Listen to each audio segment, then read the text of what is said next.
My name is Ava Robinson, and I am a 35-year-old woman. Before I take you to the beginning of my story, let me first show you the exact moment when everything exploded, when the words my father spoke became the fire inside me, and when my brother's laughter stopped sounding like a joke and started feeling like a dare. It happened on a sunny Saturday morning. My father, Mr. Charles Robinson, stood in our small living room in Michigan, pointing at a picture of a huge mansion on his phone. "You'll never own a house like Preston," Dad said. My brother, Luke, laughed so hard he almost dropped his soda. I said nothing. I didn't defend myself. I didn't argue. I didn't even look angry. I just watched them wave the phone around like it was a trophy they'd win and I'd never touch. Preston was a family friend, rich, loud, and proud of the mansion he had just bought. Dad adored him. Luke worshipped him. And me. I was simply the girl they believed could never reach that level. But here is the twist. Just a few days later, my father and brother drove across town to tour a mansion that Preston supposedly wanted them to see. A mansion they believed belonged to him. A mansion Dad kept saying I would never have the brains, money, or luck to get close to. They walked through the giant gates, smiling, confident, ready to admire Preston's perfect life. And when the huge front doors opened, I was the one standing there. I looked straight at them, my heart pounding, my voice calm, and said the words I knew they never expected to hear. "Welcome to my home." My father froze. My brother blinked like he had seen a ghost. My words felt like thunder in the quiet hallway. And that is where I will leave you hanging for a moment. Because the question you should be asking is, how did a woman everyone doubted become the owner of the mansion they thought belonged to someone else? And why did their tour happen only days after they mocked me? Before I answer that, let me introduce myself properly, and take you all the way back to the beginning. Everyone watching this or reading this, tell me where you are watching from. I love knowing where my audience is. Now let me start from the real beginning. I grew up as the middle child in a family where success was measured by loudness. The louder you talked, the more right you sounded. Dad was loud. Luke was loud. And I was the quiet one. When I was young, people always told me I was soft. "You feel too much," they said. "You care too much. You forgive too quickly." But I believed those things were strengths, not flaws. I believed kindness could open doors money couldn't. I believed empathy could build bridges competition couldn't. I believed listening could lead to opportunities shouting would miss. But Dad always said soft people get stepped on. And sometimes he proved it. While Luke was treated like the golden boy, I was treated like the backup plan. The just-in-case child, the be careful not to dream too big child. If I ever spoke of something I wanted, Dad always had a reason why I shouldn't want it. Why it wasn't meant for people like us. Why Luke would get it before I ever did. Let me introduce the main characters properly. Dad, Charles Robinson. A hard-working man but stuck in old beliefs. He thought life had one fixed ladder. Men climb, women follow. My brother, Luke Robinson. Confident, talented, but spoiled. He believed he was special simply because Dad said he was. Mom, Emily Robinson. Kind but quiet. She always tried to keep the peace. I learned kindness from her, but I also learned how silence sometimes protects the wrong people. Ava. Quiet, thoughtful, stubborn in my own way. I wanted more. I wanted better. But I didn't want to hurt anyone to get there. Growing up, I didn't dream of becoming rich. I just wanted to build something with my own hands, something that lasted. I wanted a home that felt like peace, a place where kindness grew instead of competition. But life didn't start gently. One of the early lows in my story came when I was 19. I had saved money for college for 2 years, working nights at a diner, mornings as a babysitter, afternoons cleaning houses. I wasn't ashamed. Hard work was not a punishment to me. Hard work was my way out. Then, just 2 weeks before college began, Dad asked for my savings. "I need it for Luke's car repairs," he said. "He can't get to his classes without it." Cried that night. I wasn't angry, just hurt. I gave him the money. Luke drove off to school the next day. And I stayed home. But here was the thing no one knew. That moment didn't break me. It built something inside me. Something strong. Something steady. Something that didn't need permission to grow. My life moved in small steps. But every step mattered. I took online classes. I learned about real estate. I read books on investing. I watched videos about flipping houses. I talked to people in the field. I volunteered. I spent years learning, saving, trying. Kindness didn't stop me from chasing big dreams. It only made me choose dreams that didn't hurt others.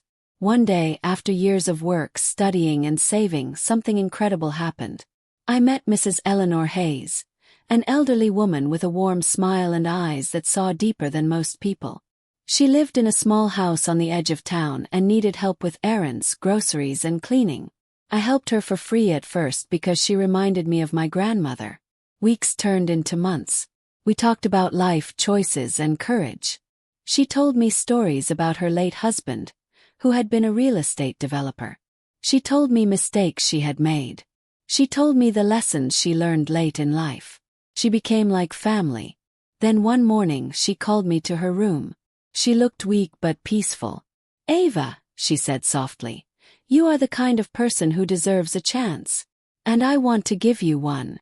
She handed me a folder. Inside it was the deed to a property. Not a large one. Not fancy. But it was my first real chance. A small, old, broken building that most people would have ignored. But I didn't ignore it. I restored it. I rented it. I saved the earnings. I bought another one. And another. And another. This was one of the highs in my story. And it all came from kindness. But my family knew none of this. They believed I was still the soft girl who didn't aim high. The girl who gave up her college money. The girl who stayed quiet. They didn't know the woman I became. Now here is where the next extreme moment begins. After years of work, I finally bought something big. Something impossible in my family's eyes. Something that would shake everything. Mansion. And not just any mansion. A mansion bigger than Preston's. More beautiful. More modern. Kept it secret. I wanted to reveal it when the time felt right. Not out of revenge but out of pride. But then came the day Dad said those words. "You'll never own a house like Preston." Luke laughed. And Preston, trying to show off, invited Dad and Luke to come view his new place. But Preston never realized the real estate agent had mixed up the booking. The house tour he arranged for them was my house. And now, as they stood outside my massive front doors, ringing the bell with wide smiles and zero clue, I walked forward, opened the door and said, "Welcome to my home." But before I could say anything else, something happened. Dad suddenly stumbled backward, gripping his chest, his face pale, shock carving itself into every line of his expression. Luke shouted, "Dad? Dad!" His legs shook. His breath shortened. He looked at me like the world had twisted upside down. And Dad's eyes were wide and glassy as he stood there on my front porch, gripping his chest like the air had suddenly turned too heavy for him to breathe. For a moment, the world felt like it stopped moving. The sun was shining, the birds were singing somewhere in the distance, but everything around us felt frozen. "Dad! Dad, what's wrong?" Luke shouted, reaching to steady him. I didn't even think. My body just moved. I reached out, grabbed Dad's other arm and guided him inside. His legs were shaky, but he didn't collapse. He just kept staring at me, then at the huge entryway behind me, like he was trying to understand what reality he had stepped into. This wasn't how I imagined the moment would go. Not the reveal. Not the shock. Not this kind of fear. I didn't want revenge. I didn't want him to fall apart. I didn't want anything bad to happen to him. No matter what words he had said, no matter how deep they had cut. I called out, "Luke, help me get him to the sofa. Now." We guided him into the living room. High ceilings, white walls, tall windows. The kind of space Dad used to say only people with real success could afford. Dad sat down slowly, rubbing his chest but breathing better now. His face was pale and sweat was gathering at his hairline. "I'm okay. I'm okay," he whispered, though he didn't look it. "Do you want water?"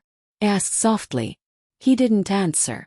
Instead, he looked up at me with confusion, almost fear, and said, "Ava, what is this place?" His voice shook. For the first time in years, he looked unsure, vulnerable, human. "This is my home," I said quietly. "You're safe here." Luke paced the room like a restless storm, his hands in his hair, eyes darting from the chandeliers to the marble floor to the artwork on the walls. "No," he muttered under his breath. "No way. This can't be real." Preston said this was supposed to be no. "Ava, what did you do? What is this? How is this yours?" "Calm down," I said, keeping my voice steady. But Luke wasn't calm. He'd grown up believing he was ahead of me. Stronger, smarter, the one destined for big things. Seeing me in a mansion larger than anything he could imagine, it was cracking his world open in a way he didn't know how to handle. Before any of us could speak again, the doorbell rang. We all froze. I felt my stomach twist because I already knew who it was. When I went to the door and opened it, there he stood. Preston. Tall, confident, wearing his usual smug smile, holding car keys like trophies jingling in his hand. "Hey," he said loudly. "Sorry I'm late. You know how traffic is. Charles, Luke, you're gonna love this place. Wait until you see the upstairs theater. The house practically shows off by itself." He laughed, brushing past me, until he actually looked at me. Then he stopped. "What are you doing here?" Preston asked, confused. "My house," I said simply. His smile fell off his face like it was never real. I watched the truth hit him like a truck. He had bragged about a mansion that wasn't his. He had invited my family to tour a home he'd never owned. And now he was standing inside the very place he pretended belonged to him. His cheeks flushed red. His jaw tightened. He swallowed hard and tried to smile again, but it came out crooked. I think there's been some kind of mistake," he stammered. "No mistake," I said. "This house was purchased last month. By me." For a moment no one breathed. Dad stared at me like he was looking at a stranger. Luke looked like someone had punched him in the stomach. And Preston. His ego was melting right in front of us. But before anything else could happen, Dad's breathing slowed. He closed his eyes and leaned back against the sofa. I moved quickly to his side. "Dad, are you okay?" "I just need a minute," he whispered. A heavy quiet fell over the room. A quiet thick enough to hold years of misunderstanding, doubt, and things we never said out loud. And that is where the next piece of the story truly begins. Not just the shock, but the unraveling. While Dad rested, I guided Luke and Preston to another room so he could get some air without pressure. "Sit," I told them, and they did, confused, shaken but silent. The room was designed with soft beige couches, large windows, and gentle lighting. I wanted peace to live in my home, even if chaos walked through the door. Luke finally spoke first. "Tell us everything," he demanded. "Right now." His voice wasn't angry anymore. It was scared. So I took a deep breath and began to tell the story from the moment everything changed. It happened 7 years ago. Long before anyone believed in me. Long before I believed in myself the way I do now. I'd been working 3 jobs. I slept less than 5 hours a night. My hands always hurt. My back was always sore. But I was determined to learn. I studied real estate with the focus of someone who didn't have a backup plan. And then came something that looked like a low but became a high. A bad storm hit our town one winter. Streets flooded. Trees fell. Power went out.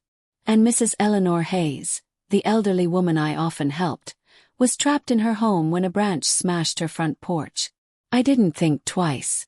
I ran through the cold, freezing wind to get to her house, climbed through her back door, and pulled her out safely. She was shaken, scared, and crying. I held her hand all night until help came. Cooked for her. I cleaned her house. I visited her every day. She told me I had a heart most people didn't. I told her kindness costs nothing. She told me kindness is the most expensive thing in the world because not everyone can give it freely. Months passed. She grew weaker but sweeter. We talked about everything, life, love, choices, and regrets. One day, she called me to her side and said the words that changed my entire future. Ava, I want my home and everything I leave behind to go to someone who knows the value of compassion. You earned this. When she died, she left me that first small property. And that one seed grew into a forest. I told Luke and Preston all this while they sat there stunned, silent, and completely unsure how to process it. Then I told them how I fixed that first property. How I rented it. How I saved every dollar like it was gold. How I learned the market. How I reinvested. How I built everything slowly, step by step. No magic. No shortcuts. Just hard work. But kindness paved the road that hard work walked on. Luke leaned back, speechless. Preston just stared. And then Dad walked into the room. He looked tired but stable. He sat down slowly and rested his hands on his knees. Ava, he said quietly. I don't understand. I know, I said softly. But you will. For the first time in my life, Dad didn't interrupt me. He didn't talk over me. He didn't correct me. He just listened. And that silence, that rare openness, that crack in the walls he'd always kept up, it did something to me. It made me realize this moment wasn't just about proving anything. It was about healing something old. Then Dad looked around the room slowly, taking in every detail of the mansion, and asked, "How long have you been hiding this?" I breathed in. Before I could answer, a loud crash echoed from upstairs. We all jumped. What was that? Luke shouted, jumping to his feet. Another crash.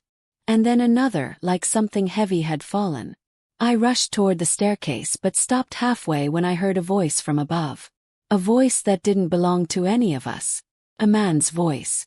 Someone was upstairs. In my house. And I had no idea who or what they wanted. For a moment, none of us moved. The sound from upstairs echoed through the hallway like a warning. Sharp, heavy, and completely out of place inside my home. Dad's breathing quickened. Luke's eyes widened. Preston stood frozen, his mouth half open. I felt a cold rush spread across my skin. Someone was in my house. Someone who wasn't supposed to be there. The third crash shook the chandelier above us, making tiny crystals tremble and catch the light like sparks. I took a step toward the stairs, but Luke grabbed my arm. Ava, wait. You don't know who's up there. I have to check, I said, pulling away gently. No, Dad said, standing shakily. We're going together. It was strange, hearing my father say we. He had never spoken to me like that before, like I was someone worth protecting, someone equal in strength. But right now wasn't the time to think about that. Luke stepped in front of both of us, his jaw tense. I'm going first. If someone dangerous is up there, they'll see me before they see you. Preston stood behind us, suddenly very quiet, very pale, and very aware that real life didn't obey the rules of his bragging stories. We reached the staircase. The house was so big that every step echoed through the halls like we were inside a giant drum. My heart thumped too fast, too loud. The air felt thick, like the walls were holding their breath with us. Halfway up the stairs, another sound came. Not a crash this time. Voice. A man's voice. Deep, angry, muffled.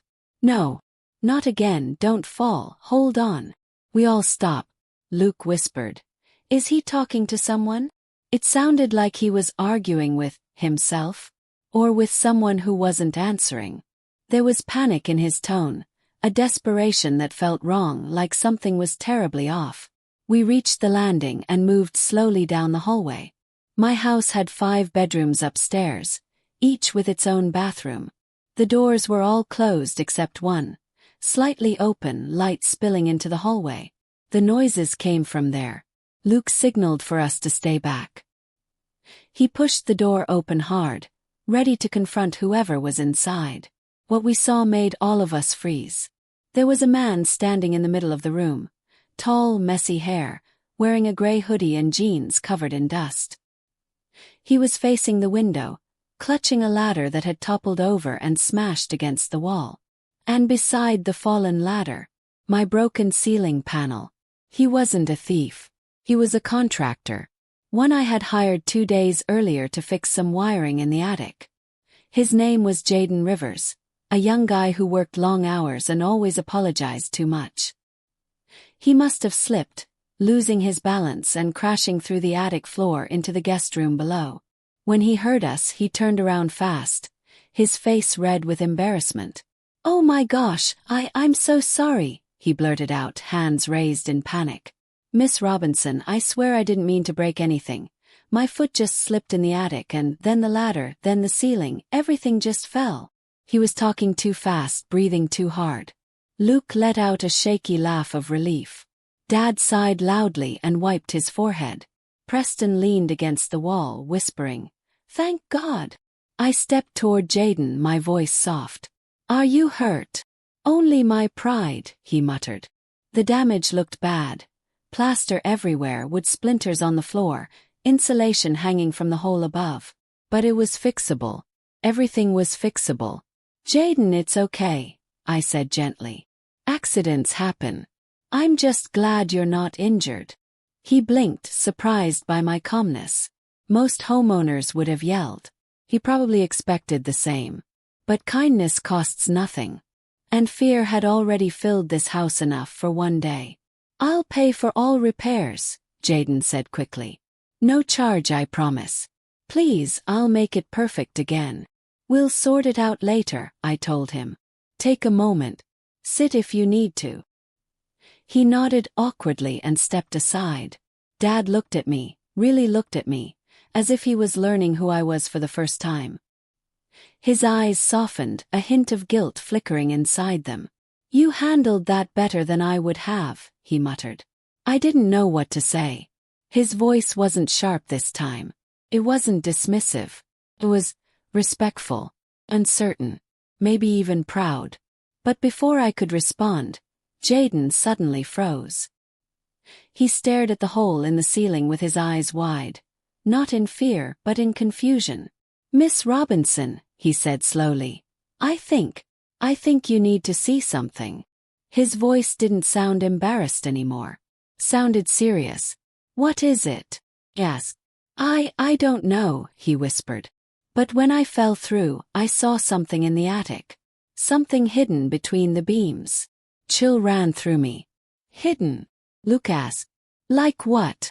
Jaden swallowed hard. "Something wrapped in plastic. Something big. And heavy." Dad stepped closer.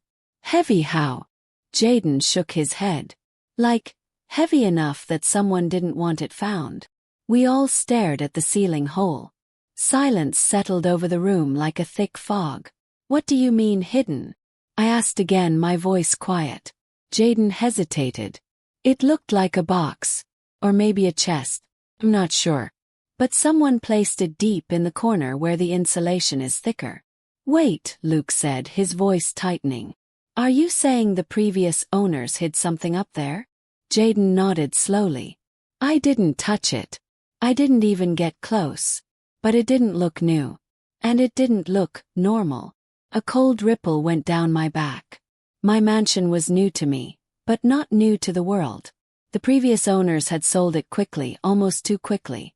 I never thought much of it. People sell homes fast all the time. But now, something felt wrong. Dad's eyes narrowed. "We need to check the attic right now." "No," Luke said quickly. "What if it's dangerous? What if it's something we shouldn't open?" Preston, who had been silent all this time, suddenly spoke. "Or what if it's worth money?" Everyone glared at him. "Seriously?" Snap. He lifted his hands. "I'm just saying, people hide valuable things in houses all the time."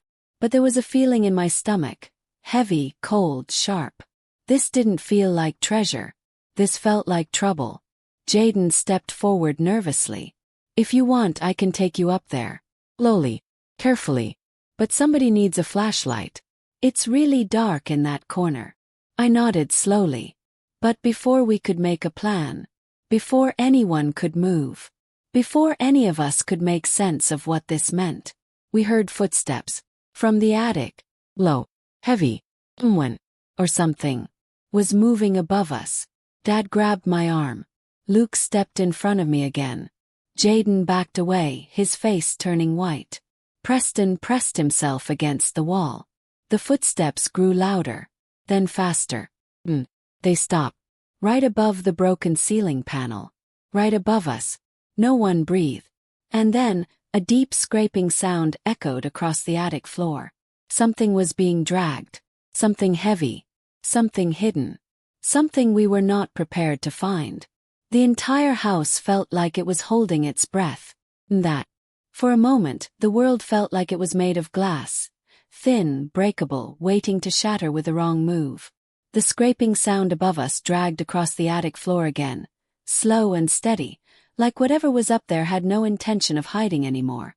Luke's jaw tightened. Dad grabbed the back of a chair to steady himself. Jaden looked like he wanted to melt into the wall. And Preston?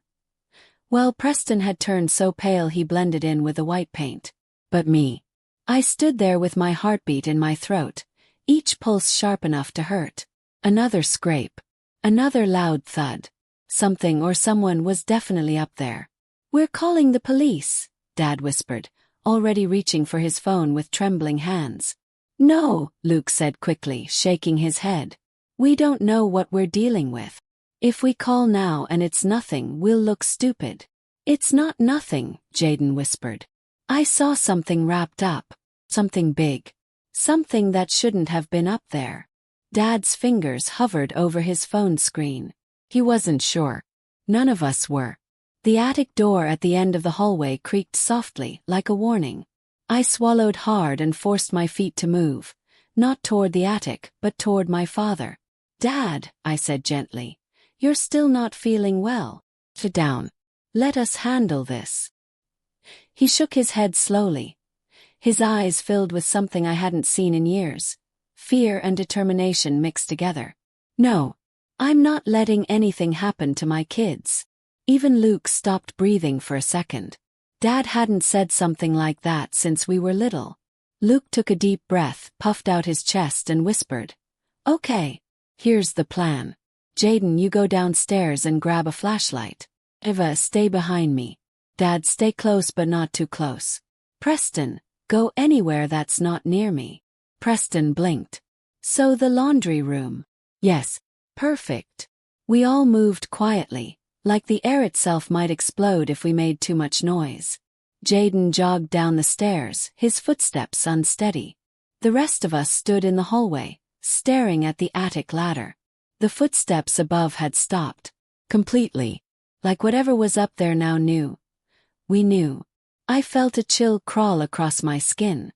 What if the person up there wasn't hiding? What if they were waiting? Jaden returned with a flashlight. Big, heavy, the kind used by contractors and police. He handed it to Luke. "You sure you want to go up there?" Jaden whispered. "No," Luke said. "But I'm going." He pulled the attic ladder down slowly. It creaked loudly, snapping through the silence like thunder. Dust fell from the ceiling, floating in the air like old secrets. Luke lifted the flashlight and pointed it up into the darkness. The beam cut through the blackness, revealing old wood, thick insulation, and shadows that didn't seem to belong to anything solid. "Hello," he called out. No answer.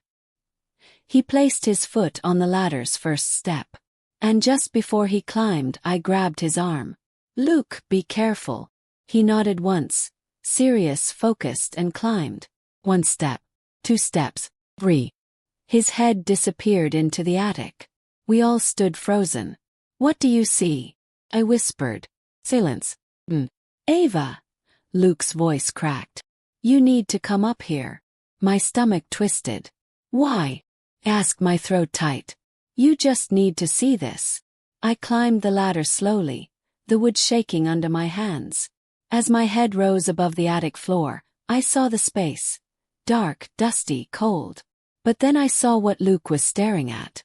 A large plastic-wrapped object lay in the corner. It was shaped like a box. But not a regular one. It was long. Too long. Almost the length of a person. My blood went cold. "What is that?" I whispered. "I don't know," Luke said shakily. "But it..." He stopped mid-sentence because he saw something I hadn't yet. I climbed fully into the attic and turned my flashlight. That's when I saw it. Not just the large wrapped object, but something smaller beside it. A small wooden chest, half covered in insulation, edges worn, the lock rusted shut. The chest was old, really old. From a different time. From someone else's life. "What is this doing here?" I whispered. Luke didn't answer. He was staring behind me, eyes widening. I turned fast, the beam of my flashlight jumping across the attic floor. And then I saw it. Footprints. Fresh ones. Dust disturbed in a clear path from the attic door. All the way to where we were standing. Someone had been here. Very recently. And they weren't here anymore. My heart pounded so loud it echoed in my ears. Below us, Dad called out, "Kids? What's happening up there?" "Nothing." Luke lied quickly. We're just checking." I leaned closer to the wrapped object and touched the plastic. It was thick. Industrial. The kind used to seal things tightly. "What's inside it?" I whispered. Jaden climbed up behind us, curiosity pushing fear aside. That wasn't here when I was working last week. I would have noticed something this big. Then when did it get here? Luke asked. Jaden shook his head, confused. "I have no idea." The house felt colder, heavier, like it was keeping a secret. Suddenly the floor below us creaked. But this time, it wasn't from someone in our group. Dad shouted from downstairs. Someone just ran through the hallway. The shock hit me like electricity. Someone else was still in the house. Luke's face went pale. Jaden nearly dropped the flashlight. "Who?" Luke yelled down. "I don't know." Dad yelled back. "They ran past the living room. I heard the footsteps." I pointed the flashlight at the footprint trail again. It didn't end at the attic door. It turned toward another corner of the attic. A corner where the insulation was thicker. A corner with a small hole in the wall. Crawl space. Place where someone could hide. Luke moved toward it slowly. "We have to check." "No, we don't," I whispered, grabbing his arm again. "If someone is in there, we need the police." "We don't know that they're still here," Luke argued. Dad yelled again from below. "Kids, get down now. This is dangerous." But before any of us could decide what to do, something happened that made all of us freeze. A loud bang echoed from downstairs. Then the unmistakable sound of glass shattering. Dad screamed. "Stop right there." Luke's eyes widened. "Someone's running." Jaden panicked. "We need to go down." I turned toward the attic ladder. But just as I was about to descend, a hand shot out of the crawlspace behind me and grabbed my ankle. I screamed and fell forward, my flashlight dropping and rolling across the attic floor. Luke lunged and grabbed me before I hit the edge. I followed Mr. Hargrove down the long stone walkway of my mansion, the cold wind brushing against my face. I didn't look back at my father or Preston. Couldn't. If I turned around, I might hesitate. And if I hesitated, I might lose everything I had fought so hard to build. The night sky was dark, heavy, and quiet. The kind of quiet that warns you something big is coming. Mr. Hargrove unlocked his car, and I slipped into the passenger seat. My hands trembled slightly, and I hid them under my coat. He looked at me before starting the engine. "Are you ready, Emily?" he asked. "No," I said honestly. "But I'm going anyway." That made him smile just a little. "That's strength." We drove off. The city lights passed by like streaks of white and gold. My heart beat hard, fast and loud. So loud I could hear it in my ears. I hadn't said her name out loud in 26 years. I hadn't even allowed myself to imagine her face. I was driving toward her. As we moved through the city, rain began to fall. Soft at first, then steady. The windshield wipers slid back and forth, making a slow, tired rhythm that matched the heaviness in my chest. "Where is she?" finally asked. "Not far," Mr. Hargrove answered. "She lives in a small neighborhood outside the city." I stared at him. You found her quickly." I started the moment I realized her signature was needed. he admitted. I didn't want you blindsided. Blindsided. The word made me swallow hard.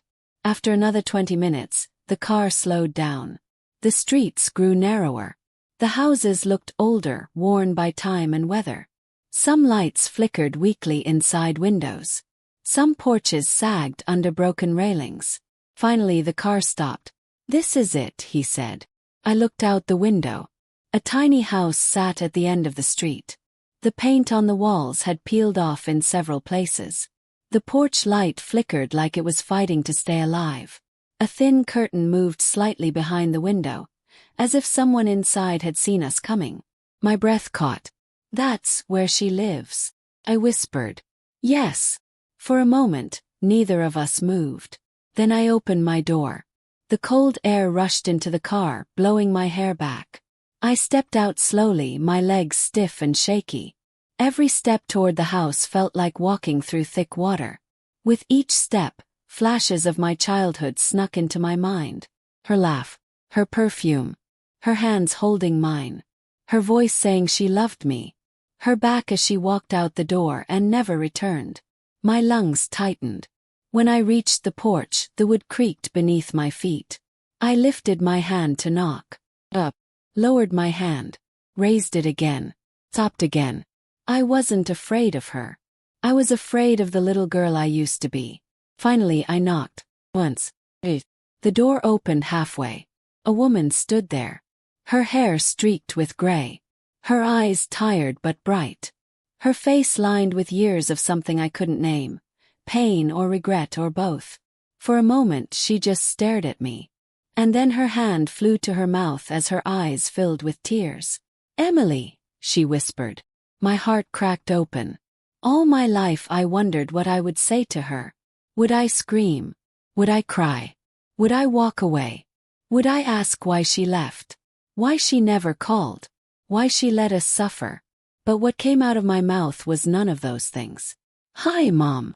Her knees buckled, and she grabbed the doorframe to keep from falling. She opened the door wider with shaking hands. Come inside, she said softly. I walked in slowly. The house was small and simple.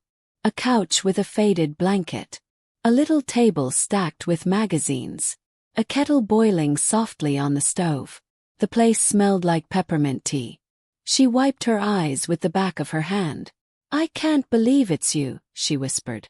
I looked at her, really looked at her, and for the first time I didn't see the woman who left me. I saw a human being.